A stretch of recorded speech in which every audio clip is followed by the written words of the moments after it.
Hi everyone, I hope you're all safe and well. I'm actually filming this on the day it's going up, hopefully, if everything works out. I've wanted to do this case for so long and I'm really looking forward to doing it today. I first heard about this a few years ago and I was just completely mind blown by it. Don't want to say too much, but the reason I'm filming it on the day that it's going up is because I just kept finding new things. When I do my research, as I said in previous videos, I look at documentaries, articles and podcasts. Usually I'll listen to about 3 podcasts, documentaries, and then I will look for more to see if the information matches or if I can find more, and literally it happened like 8 times where I'd find either a new podcast or a new documentary or a new article and I'd be like, oh my, I didn't even know that. Oh my, okay, I've got to rethink this and put this in. So that's why I'm only filming this morning. So I think it's about 9:30, let me check. No, it's not. Look at me, early. It's about 9:15 and it's going up at 6. So let's go. On May the 19th, 1983, Diane Downs was driving with her 3 children on a quiet road late at night. It was then that there was an attempted car robbery and unfortunately Diane and her 3 children were shot. One of Diane's children tragically died and Diane and 2 of her other children all survived but with major injuries. So who would do this to a mum and 3 kids just having a drive? Was it someone she knew or was it a complete stranger? That's what the investigators had to find out and that's what I'm going to be talking about with you today. Diane Downs was born on August the 7th, 1955 in Phoenix, Arizona. Her mum and dad are Wesley Linden and Willardine Fredrickson and she was one of 4 children. Her mum and dad were pretty strict and like most kids she wanted to fit in with the popular crowd and she started going against her mum and dad a little bit. Diane had a long-term boyfriend called Stephen and her mum and dad really didn't approve of this. Stephen actually went to join the Navy and Diane went off to college. When Diane graduated high school, she went to a Baptist college and she wanted to change her look up a little bit. Diane bleached her hair blonde and she started wearing clothes that showed her figure off and she was often described as being promiscuous. And she was actually expelled from this college for promiscuous behaviour. She was always hanging around boys and she was a bit boy crazy. On November the 13th, 1973, when Diane was just 17, she went and married Steve Downs after running away from home. Their relationship was very on and off and I don't think either of them were particularly happy. She was constantly going to stay with her mum and dad just to have a little break from the situation and apparently she was having affairs with other men during this time. Just a year later in 1974, Diane gave birth to her first child, Christiane, and it was said that she got pregnant because she stopped taking her birth control pills. Just 6 months after Christy was born, Diane went and joined the Navy and she was sent home after 3 weeks because she had really bad blisters on her hands. But Diane always said that she left because she thought Christy may have been neglected by Stephen. So in 1976, when Diane was 20, she had her second child, Cheryl Lynn. At this point, they think 2 kids is enough and Steve actually goes to get a vasectomy, but he doesn't go to his follow-up appointment, so Diane falls pregnant again. She chose to have an abortion, which she really regretted. So Diane, Stephen and their 2 kids all moved to Arizona and Diane and Stephen get jobs in a mobile home manufacturing company. Diane was an electrician for this company and she had lots of affairs with people she worked with or people she went and did jobs for. And in 1979, Diane was pregnant again, but it wasn't Stephen's baby. She names the baby after Stephen anyway, but his middle name is Daniel, so he goes by Daniel or Danny Downs, so that's who I mean if I say that. Just because there's already a Stephen, I don't want things to get mixed up. I've heard 2 different sides to how Stephen felt about the new baby. I've heard that he really loved the baby and he kind of took him in as his own, and I've also heard that the fact that it wasn't his kid was the main reason for their divorce. So I'm not 100% sure, but either way, they did get divorced in 1980 when Diane was just 20. So shortly after, Diane saw a program about being a surrogate mother and she really liked that idea. Before this, you have to go through a psych evaluation and she actually failed twice. And it was because she showed signs that at the end of the process, she may not be able to give the baby up. Finally, Diane was approved to be a surrogate and she went through everything. She gave the baby up at the end, everything went fine and she got 10 grand. She then really liked this. I think she really liked being pregnant, so she actually decided to open up her own surrogate clinic. But that didn't go too well and the business just never really took off. So instead, Diane got a job with the post office. She moved to a few different towns, but obviously there's a post office in every town, so she was able to kind of carry a job over to each town. It's said that Diane had actually leave her kids alone when she went to work, and the oldest was 6 years old. And I also saw something that said the kids would actually knock on the neighbour's door asking for food, which I found really upsetting. At work, Diane fell in love with a man called Robert Knickerbocker, who was sometimes called Nick. Robert was actually married, but he was separated at the time that him and Diane started seeing each other, but then he ended it with Diane and just said, I want to make it work with my wife. This really upset Diane because she did seem to really love Robert, so she decided to make another move to Oregon where her mum and dad lived, because she decided it'd be better for the kids if they would be close to their grandparents. She was able to move a job from the post office to the small town where they lived called Cottage Grove, Oregon, and it was just a really nice place, really quiet. But Diane was still contacting Robert through this time, still sending him letters and trying to get in touch, and Robert didn't want anything to do with her at this point. He decided to try and make it work with his wife. This actually carried on for 2 years until Diane actually showed up in person at his house in April of 1983. So it obviously wasn't enough for Robert to be saying, I don't want to be with you. He'd said it before, and 2 years later it still wasn't working. So he said to her, I don't want to be a dad. He had no interest in being a dad, or at least being a dad to 2 kids that weren't his. And Diane had 3 children, so it was a solid no for her and Robert. So a month later, on May the 19th of 1983, Diane and her 3 kids went on a lovely day out. They had a day at the beach, then they went to Diane's friend's house who had horses, and the kids went to see the horses, and they left quite late at about 9:30. And as they're driving home, Diane decides to go down a road that they hadn't been down before to do some sightseeing. Danny's asleep in the back, and I think the other 2 girls are probably really tired. She said that a shaggy-haired man came out into the middle of the road and waved her down, and she stopped the car, took the keys out and stepped out. She didn't know what was wrong with him and she wanted to help him. But then after she'd stopped, he said, I want your car. And Diane said, you've got to be kidding me. She was just in disbelief that she'd stopped to help this man and he wanted her car. And they started fighting for the keys. And that's when he pulls out a gun.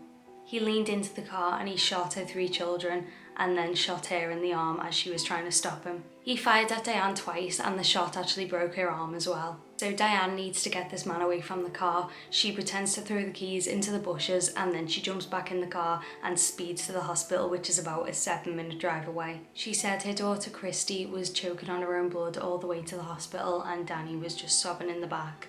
When they arrived at the hospital, unfortunately Cheryl had passed away on the drive there. The bullet had hit one of Cheryl's major arteries and she just bled out straight away. The bullets that hit Danny had actually gone to his spine, which left him paralysed from the chest down, but he was alive. Christy was barely alive. The doctors actually thought she was dead when she turned up at the hospital. Christy had been shot twice, once in the chest and once in the hand, and that had actually caused permanent partial paralysis on one side of her body. Christy also had a stroke which left her unable to speak or communicate. So the surgeons are doing everything they can when the kids arrive at the hospital to try and save them, and Diane was getting her bullet wound treated on her arm. The first impression that they got of Diane was that she was numb with shock. She wasn't really acting like this had actually happened to her. One of her kids had just died and the other 2 had massive injuries that they might not recover from and they might not make it. When they went to treat Diane's arm and they pulled her sleeve up, they actually saw that she'd covered it in a towel. And Diane said that she treated herself first, so she was able to drive the kids to the hospital. The doctors and nurses were trying to reassure her to say everything would be okay and that she'd be able to see her kids soon. But Diane laughed and said, only the best for my kids, at least I've got good insurance. They all didn't think that she was behaving like a family member would. There was no tears, no agony, no disbelief. There was just nothing. As she was getting her arm x-rayed, they were telling her that the police would like to speak to her, and she started joking about the police seeing her with no makeup on. When Diane's arm had finished being treated, instead of asking how the kids were, she actually asked to make a phone call to Robert. He's just really confused as to why she's calling him, and then she rings Stephen, the kid's dad. He drives straight up from Arizona to Oregon and is there the next morning. They broke the news to Diane that Christy might be brain dead, and she said don't resuscitate her if she's brain dead. So the police turned up and they wanted to speak to Diane about who it could have been and what happened. Diane was really calm and she didn't shed a tear through all this. I do understand that people grieve differently, but all the police, all the nurses, all the doctors had all mentioned how odd she was behaving. In the first police interview, she actually said, God, you know what's best. If they gotta die, let them die, but don't let them suffer. Diane described the man to the police and they were able to put a sketch together of what the man looked like, and everyone in the town was really worried. As I said before, this was a really nice, quiet town where nothing like this usually happened. So everyone was worried because it didn't seem like anyone was safe. If this person was comfortable enough just shooting kids at random, he must be an extremely scary guy. When the police searched the scene, they were hoping to find the gun, which they didn't find, but they did find some bullet casings. While her children were still in hospital, Diane started giving lots of TV interviews. And these interviews just proved how calm Diane was being about this whole situation. She was making comments saying, "People think I'm lucky. Well, I don't feel lucky. I couldn't tie my shoelaces for 2 months." She was saying she'd have an ugly scar forever. She started talking about her childhood. She was just talking about herself as if one of her children hadn't died and the other two weren't fighting for their life in hospital. Police actually asked Diane to reenact what happened on that night. In the reenactment, Diane is laughing, she's making jokes, it's like it's a big fun thing. It's very weird. So a man came forward who had been watching the news, seen pictures of the car, and he went to the police and said, "I saw that car that night. It was driving about 5 miles an hour and it was going so slow I had to overtake her." So investigators got in the car and they drove at 5 miles an hour, the same route to the hospital that Diane would have taken on that night, and it added about 25 minutes to the journey. At this time, police started looking into Diane as being the one who may have done it herself. Even her own dad thought Diane had done it. So Diane had picked a man on her post route, turned up with whiskey and weed, and they had sex. And she knew her cycle so well that she knew that she would get pregnant. And when she was asked about this pregnancy in an interview, she actually said, "You can't replace children, but you can replace the effect they give you. They give me love, they give me satisfaction, they give me stability. They give me a reason to live and a reason to be happy. And that's gone, they took it from me, but children are so easy to conceive." It seemed that Diane liked having children, liked being pregnant, so there was someone there to love her. So during the time that the police had no evidence to fully suspect Diane, they'd been looking at the crime scene, looking at the car, looking at her interviews and the reenactments. So when the forensic evidence came back, it didn't match her story. Diane had said that the man had leaned in and shot her children inside the car, and that he'd shot her in the arm from the driver's side. She'd never gone round to the passenger side of the car, but there was blood spatter found, and there was a blood stain that was found on the passenger side of the door on the floor that showed that the person had been shot outside because the stain was coming from the outside to the inside. They'd made a model of the car and dolls of the children that were about the same size to show where they were all sitting, and they'd placed rods through the dolls to show where the children had been shot. From what the detectives found, it was said that Cheryl had actually been shot and then opened the door to try and get away and had been shot again, so it meant that she was shot outside the car, and it was her blood spatter on the passenger side of the car. They'd found the bullet casings at the scene, and they were actually able to take a bullet from Danny's shoulder, and there was one in the car as well that had been found under one of the mats. The bullets were from a .22 caliber handgun, and Diane had said that she didn't own this gun. But when they searched her apartment, they actually found a gun under the bed. They found unfired casings in her home with the same extractor marks as the gun that shot her children. Also, when they were searching the house, they found a unicorn statue which Diane had actually had made the month before, and it had all of her kids' names engraved on it, and a lot of people now think that it may have been planned to be a memorial for them. They also found Diane's diary when they were searching the house, and the diary was just filled with things about Robert. She'd write letters to him in the diary about how much she wanted to be with him. Robert actually came forward to the police and said that Diane had stalked him and was actually willing to kill his wife if it meant that she could have him for herself. And 2 weeks before the incident, the diary entries just turn round and they're all about how much she loves her kids. So it makes it look as though this was all planned for quite a while. And she did this deliberately in case the diary was found. After finding all of these and putting together the reenactments, the interviews and how she was at the hospital, it was really coming together that this could be Diane's doing. She'd driven slowly to the hospital, she'd put a bandage on herself first without treating her kids who were dying and, as she even said, choking on their own blood. Anyone who's a mum would put the towel on their kids before themselves. I'm not a mum and I would do that for most people. Just an example from my own life about mums putting people first. I remember being on a flight with my mum and dad and the cabin crew were doing the thing. It came to the point where it said if the oxygen masks come down, please do your own before helping your children, and my mum was outraged. She was like, "No way, I'm not doing that." She was like, "Absolutely not." And my mum's asthmatic, she's a lady who needs her oxygen, but she was still massively outraged that you had to do your own mask before your kids. The way Diane treated herself first is just not the way most mums would think. So after that and driving slow, it was as though she wanted more time before she got to the hospital for her kids to die. But then a lot of the investigators were thinking, well, why would she do this? But her diary entries and the way she was with Robert made it quite clear. Robert had told her that he didn't want kids, so the only way to get around that was to get rid of them. And Diane was willing to do that to be with Robert. So Diane was interviewed now by the police as a suspect. She knew that people were suspicious, which is why some people think she got pregnant, so she could have more sympathy and people wouldn't suspect her as much. In the police interview, she changed her story and she said, actually the man knew me, he knew me by name and he recognised my tattoo. But the police had said there is absolutely no reason for you not to have said that in the first place to us. She actually becomes really aggressive as the interview goes on, and then she actually says, I actually know who did it, I know his name and I'll go and get him myself. And she storms out the interview. But even with all this evidence, none of it proved that Diane was actually the one who pulled the trigger that day. Maybe she got someone else in to do it for her. Her 3 kids were the only ones who had witnessed it. One had passed away, one was 3 years old, and one wasn't able to communicate because she'd had a stroke. But the people investigating knew that Christy, who had had the stroke, was their only hope. When Christy was in hospital, even when she wasn't awake, her vitals would apparently spike right up when Diane came into the room. That made them want to work even harder to save Christy so that maybe she'd be able to tell them what happened on that night. Christy comes out of her coma and says she doesn't know who did this when she was interviewed. She said she remembers being in the car, but then when they start to ask her who shot her and her siblings, she starts crying. They ask her if there was a stranger there and she said no. They worked with Christy for months, so she was able to tell them what happened, and what the therapist did with her was get her to write down the name of the person who shot them on a piece of paper, put it in an envelope and then throw it in the fire, because they knew that she was obviously really frightened to tell them what happened. Until one day she was actually confident enough to show them the piece of paper, and on it the paper said, my mum.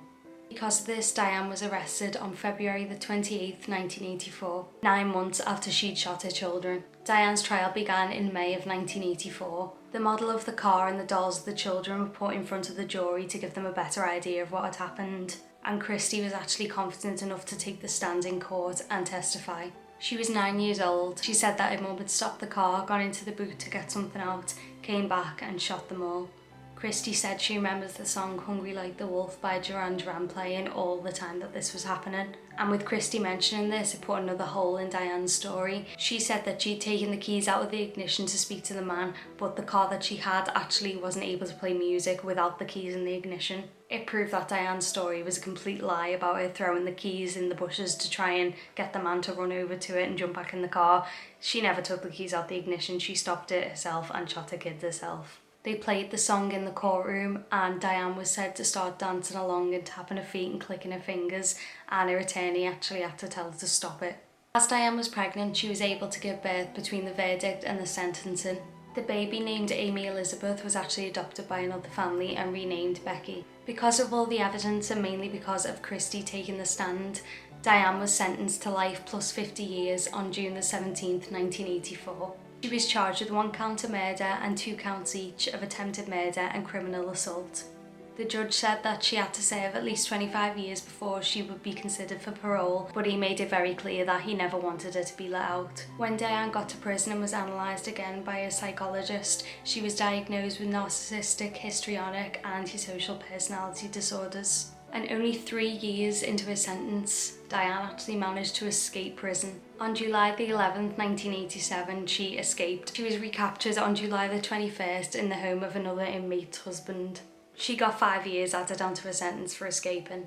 I even saw something as well about her planning another escape, and they saw like the imprints of a plan on her notebook, as though she'd done it and then ripped the page out, but they found it that she was trying to escape again. So she was moved to a women's prison in California where she remains today. She's tried to get parole a couple of times and her next time she's eligible is actually this year in 2020.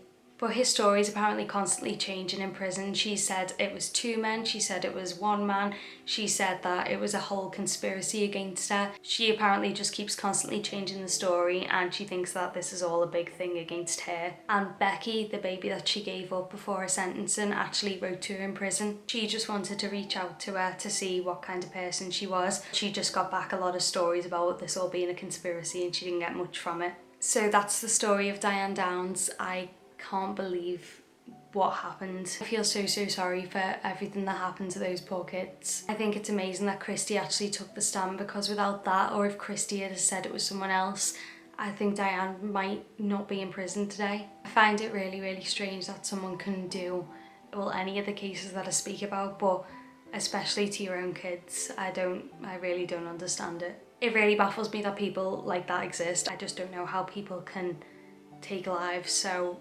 casually, especially for the reason that Diane was meant to have done it for a man who didn't want it. It's all just very sad and crazy. I really hope you like listening to this case. I'll be coming back with more. I actually upload every Sunday consistently. Way, look at me. So please like and subscribe and click the notification bell so you're notified every time I post a new true crime video like this one. Thank you so much for watching, and I will see you in my next video. Bye!